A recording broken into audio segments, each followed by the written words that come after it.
Attorney General Jeff Sessions is set to testify today before the House Judiciary Committee, where he's likely to face questions related to the latest developments in the ongoing investigations into Russian interference in last year's U.S. presidential election. Sessions previously appeared before the Senate Judiciary Committee in October and Senate Intelligence Committee in June. Two of President Donald Trump's campaign advisors, including one-time campaign chair Paul Manafort, have already been indicted in special counsel Robert Mueller's Russia investigation. Mueller's probe is separate from congressional investigations. Sessions will potentially be asked about his knowledge of Trump campaign contacts with Russia and political interference at the Justice Department, with the questions likely to turn a routine oversight hearing into a marquee event on Capitol Hill. Rep. John Conyers, D. Michigan, the top Democrat on the committee, told ABC News he was amazed that Sessions agreed to come before the committee. Democrats on the House Judiciary Committee told Sessions in a letter sent last week to expect questions on Russia.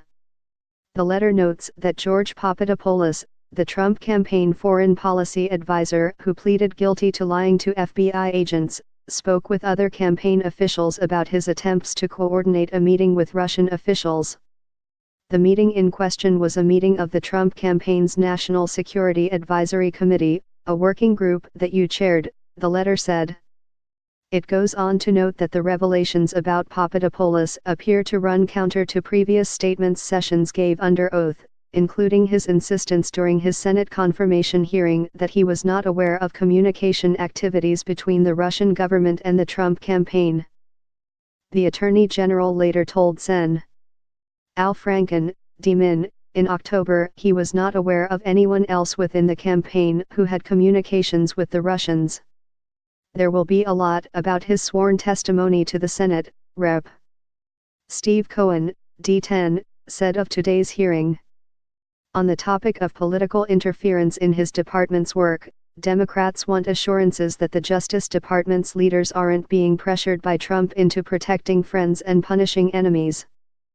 What walls will he put in place to ensure that that's not carried out? Rep. Eric Swalwell, D. California, asked.